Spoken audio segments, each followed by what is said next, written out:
بسم الله الرحمن الرحيم والحمد لله رب العالمين والصلاة والسلام على رسول الله صلى الله عليه وسلم.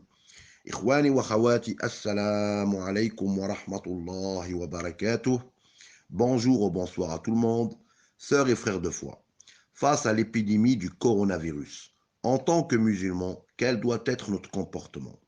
Comment devons-nous agir face à cette épreuve? Assurément, cette épidémie qui est le coronavirus est une épreuve pour l'humanité entière. Certes, le coronavirus touche tous les continents. Ikhwani wa khawati, sœurs et frères de foi, n'oubliez pas que nous sommes musulmans. Et par conséquent, nous devons revenir à notre croyance et particulièrement à la bonne croyance en la prédestination de Dieu. C'est-à-dire que tout ce qui advient dans ce monde est organisé selon l'omniscience, la puissance et à la volonté immuable et parfaite de Allah Azza wa Jal.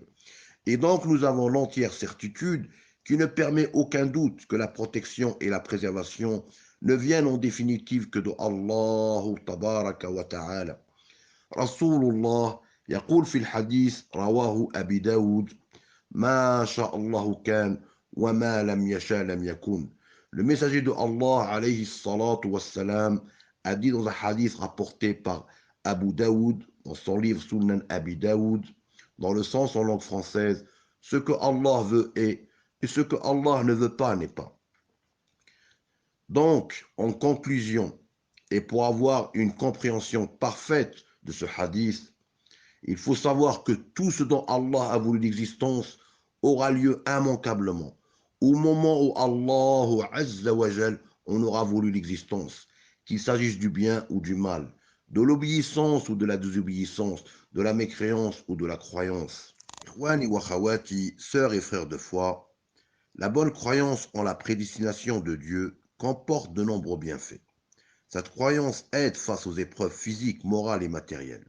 Certes, elle nous aide à accepter l'épreuve avec apaisement, soumission à Dieu et patience. Cette même patience où il n'y a ni dépression, ni plainte, ni objection, ni protestation envers Dieu, qui est le créateur de l'épreuve. Ikhwani wa khawati, sœurs et frères de foi. Face à l'épidémie du coronavirus, faites preuve de patience, de sagesse, de sérénité, tout en faisant les causes pour vous protéger. Placez toute votre confiance en Dieu et employez tous les moyens et les causes pour vous protéger de l'épidémie. N'est-ce pas que le messager de Dieu, Sayyidina Muhammad alayhi salatu wassalam, s'est réfugié dans la grotte avec son compagnon Abu Bakr, radiallahu ta'ala anhu, que Allah azza wa jal l'agrée, durant Al-Hijra, c'est-à-dire l'Hijr Bini, pour échapper à ceux qui le poursuivaient, ceux-là même qui voulaient le tuer. Ainsi, le prophète Muhammad alayhi salatu wassalam, sallallahu alayhi wa sallam, salawatu rabbi wa salamu alayhi, a utilisé les moyens ainsi que les causes pour se protéger de la nuisance de ses poursuivants, sans se fier ni aux causes ni aux moyens, mais en se fiant totalement et entièrement à Allah Azza wa Jal, lui qui est le créateur de toutes choses. Wani wa khawati, sœurs et frères de foi, faire les causes et utiliser les moyens ne contredit en rien la prédestination de Dieu. Ikhwani wa khawati, pour finir l'intervention au sujet de l'épidémie du coronavirus, invoquez Allah Azza wa Jal. Invoquez votre Seigneur et Créateur, lui qui est le Créateur de toutes choses. Invoquez-le pour qu'il nous pardonne et vous pardonne.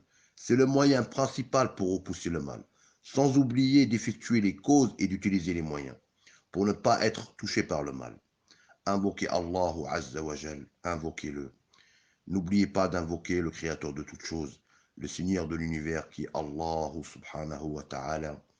والله سبحانه وتعالى أعلم وأحكم وبارك الله فيكم غافر الله لنا ولكم وإياكم والسلام عليكم ورحمة الله وبركاته.